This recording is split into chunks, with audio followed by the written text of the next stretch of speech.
If you like my videos, click like.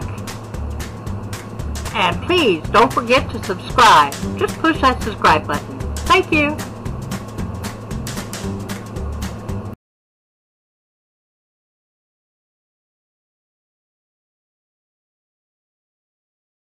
Hi guys, it's Mama Eadie, and today I'm going to talk about something that I've been kind of putting off because it's kind of a horrible thing to have to talk about.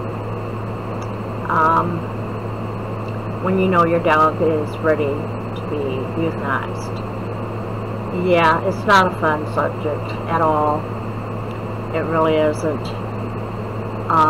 But, you know, at some time we got to accept our pet's fate. What's this? I should have done this beforehand. Yeah, okay, that's pretty center. At some point we all need to come to terms with mortality of our beloved pets. There are very few animals that as pets have the expected lifespan of humans. So if your pet's getting older and is a senior, it's a good time to talk to your veterinarian about your pet's continued quality of life. Is it going to have a good life? You know, do you want to have it euthanized right away, or do you want to wait a while? That kind of thing. You want to talk to your vet about how much pain they might be in right now. Get blood work or whatever needs to be done to check out if there's anything terribly wrong with them. And then you've got to consider if there is something seriously wrong with them, can you afford to properly take care of them? There's going to be continuous vet bills and medicine bills and possibly surgeries, and is it feasible for you to be able to do all that? And if not, maybe it's time to let go. You want to make sure that if you know that you're losing your pet, to be able to take a lot of pictures, which is really irritating me. I still haven't got my camera. You want to have memories of them, even if they look sickly. It's still a memory. May not be the greatest memory, but you might want to talk about your dog to people, you know, later on in years. I know I do. I talk about my Coco, and I talk about my Kiki, and I talk about all of them, Shadows, and all of them, and I show pictures. So, you know, you want to get plenty of pictures, maybe some videos of the dog before you lose them.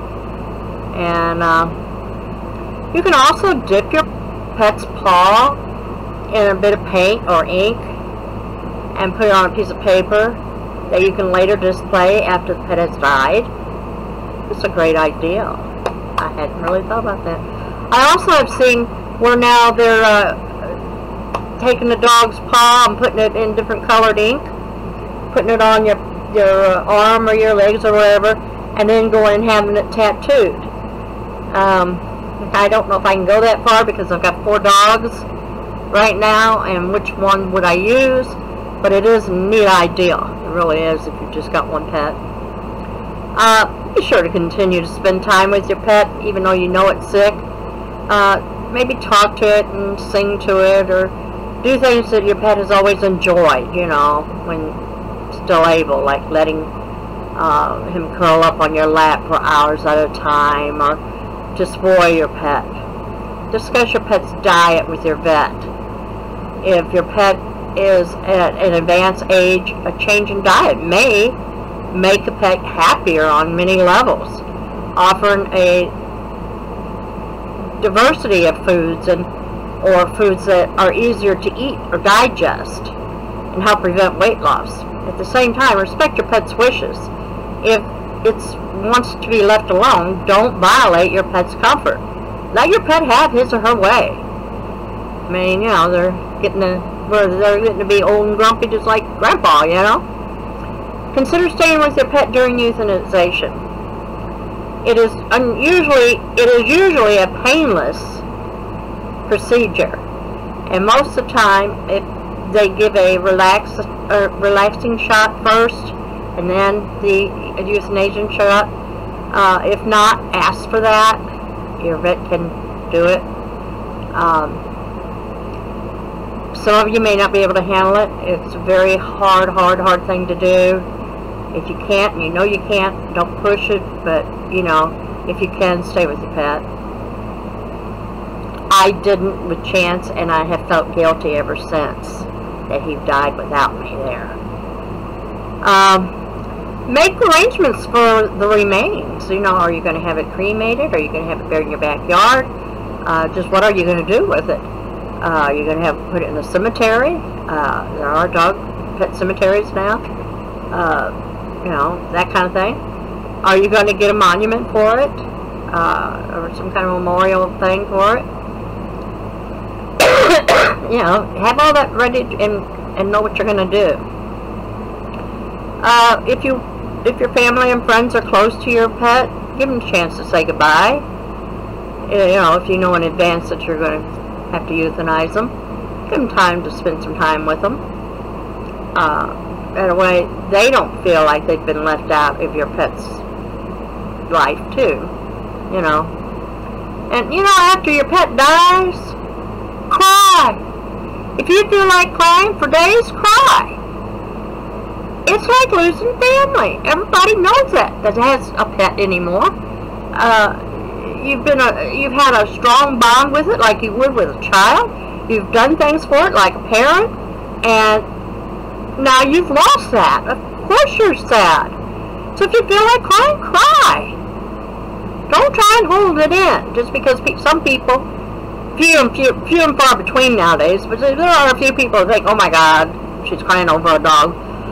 Don't worry about it. Man or woman, if you're upset, cry. And you might want to share that you've lost your pet, you know, to some of your immediate friends and family. Share that loss with them. It just makes it feel like there are other people that are with you on it, you know. And, you know, remember your pet. Don't pretend that you never had one. Don't pretend that it, you know, never existed. It's better to remember and cherish their memories, not ignore them. It may hurt at first. It always does. But it's only a path to closure. This is a good time to have a scrapbook or post photos on your blog or on Facebook. Include pictures, stories, and notes about your pet. The Rainbow Bridge poem online. It makes you feel better about your loss. So be sure to read it. That is the Rainbow Bridge. I have that, and if anybody wants a copy of it, message me and I'll send it to you. Go on with your life. Although losing a pet is very sad, it is no reason to shut yourself up in your house and go into depression.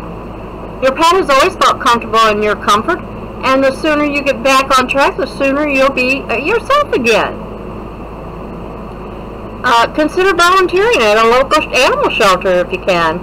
While emotionally you may not be prepared to welcome another pet into your home right away, the act of helping to care for a homeless pet, a pet in desperate need, or caring human may help you with grieving and sadness. And you might want to make a memorial of some kind. I personally, I do my own monuments. In fact, I've got the equipment to make shadows, and I still haven't gotten to it. I need to do that. Black shadows. I do it myself. You can order them, but you can also plant a tree, or donate to a shelter, or a college of veterinary medicine. You know, however you feel you want to remember them. Do you want the monuments out in your backyard? My backyard looks like a cemetery. It really does. I've got 3, 4, 5, 6, 7, 8 animals out there. and all of them's at monuments and everything. So it looks like a regular pet cemetery out there. So you know, you got to do what you want to do that makes you feel good about what you've done, you know, and how you've helped your baby, and you might want to leave a little memorial like I did, like with Chance. You know, if you have him euthanized, I've got pictures up there. I kept his favorite toys and put it up there. I will show it to you again. Let's see if you can see it. You know, it's his pictures, my favorite pictures of him. I also, and I don't know where it went, had a frame of a poem, and I had his date of death on it. And it was up there. But, the cat may have knocked it down. Anyway, you know, put things up there that if you want to keep a memorial of them that remind you of your babies. You know, I've got a little tennis ball up there, his favorite little stuffed toy that he always carried around with him, and his pull rope that he pulled everybody around town with. So, you know, however you want to do it. It's your dog, your feelings, your emotions, and, you know, if you can't get over it, that, you know, you might want to see a counselor if you feel like it's necessary. It's, like I said, it's like losing a child. So, you know, don't be ashamed. Talk about it. And remember that Mama Eadie loves her fur babies, your fur babies. Be sure to subscribe right there. And